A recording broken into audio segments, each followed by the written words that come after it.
Here's an excerpt from an interview that Honora actually did with a woman at the shelter.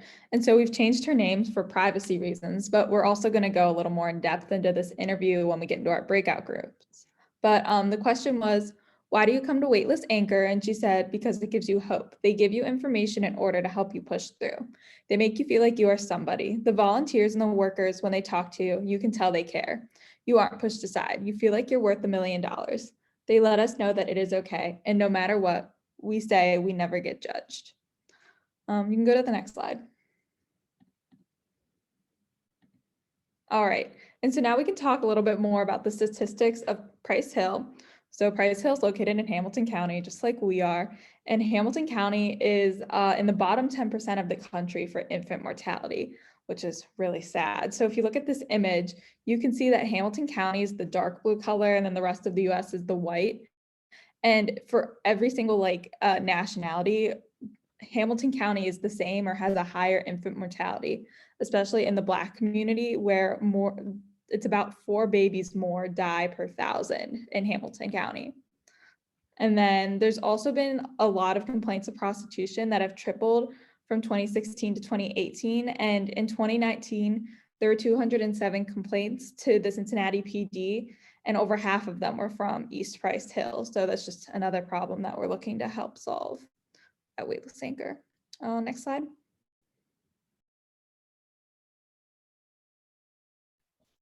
Okay, so this is our point of contact, Andrea Holtman. She's the director of Waitlist Anchor. She really does 500 different jobs. So she handles all the grant funding. She builds a lot of relationships with sponsors. She keeps the house running in every aspect. All of the women who come in will also tell you that their favorite volunteer is Andrea. We meet with her as a group once a month to give updates on the projects. So she's the one who's guiding us on what needs to be prioritized. If anything comes up for them that's an immediate need, we will shift our focus there and help how we can. She can't be here today, but she helped us in coming up with information for all of you and looked it over and offered her feedback. So Andrea is wonderful. She also said that we could extend her phone number to all of you if you ever want to personally get in touch and chat. So I'll put that in there. It's not up right now.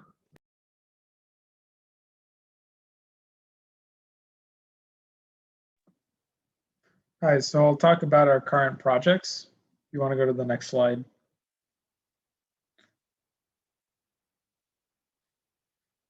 So our committee is pursuing 2 different projects with Waitlist Anchor. The first project that I'm going to talk about is the referrals project. So as you can probably imagine, Waitlist Anchor can't provide every single thing for its women in-house, so it has to partner with external organizations. So the way that these referrals to external organizations are usually handled, they're handled on a case-by-case basis. So women come up and ask for services individually. These services can be like finding beds, addiction and recovery treatment.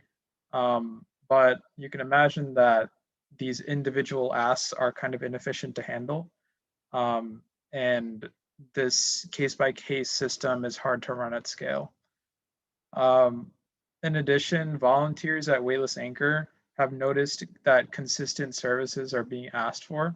So you can see that like the addiction treatment services or the finding beds, those are asked for more often than others. So we want to transition to a more systematic way of referring women to external services. So our plan to address that is to first establish partnerships around Cincinnati, and we cold email service providers, establish points of contact that Andrea can then talk to, and then document all the processes, paperwork, links that you need to deliver the service. So that is our referrals project. Our second project is the birthing center project. So Waitlist Anchor is setting up a birthing center. As you can imagine, this is a lot of work, and Andrea already has a bajillion things on her plate already. So we're trying to take a bunch of the load off that plate and research funding sources for this birthing center. That's our second project.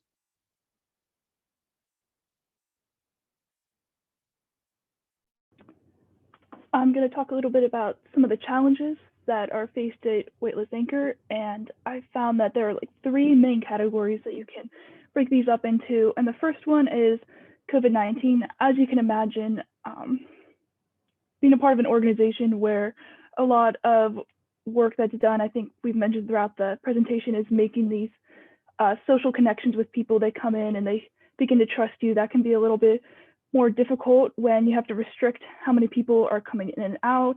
And when things shut down, a lot of the women don't have cell phones or any way to maintain regular contact with the house.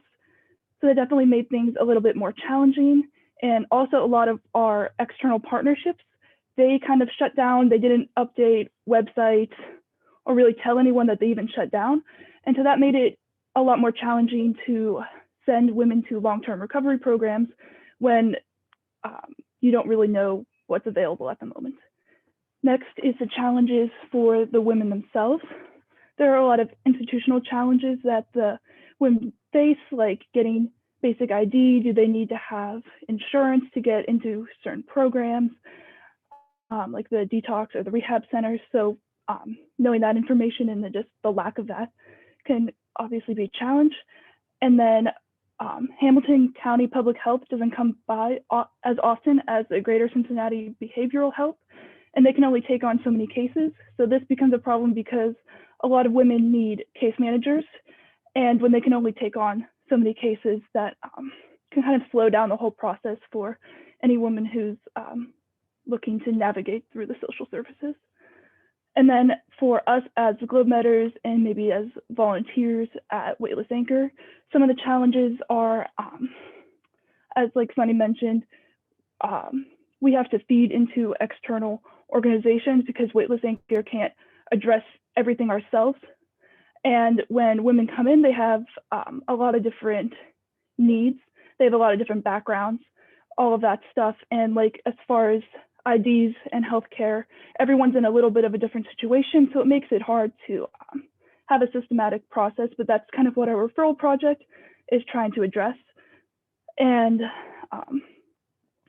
then just prioritizing what we need. And I think Harnor mentioned that we look to Andrea on that. We look to her and say, what do you need us to do? How can we help? And we aid them in that way.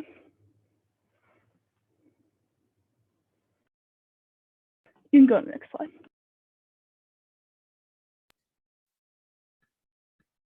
Okay, awesome. So we're going to go into breakout rooms now. Each of us are leading our own virtual station. So you'll have a chance to hear more about that interview with Krista, name change there. You'll get to read some features and talk to all of us about how you're feeling and what you're thinking after this presentation.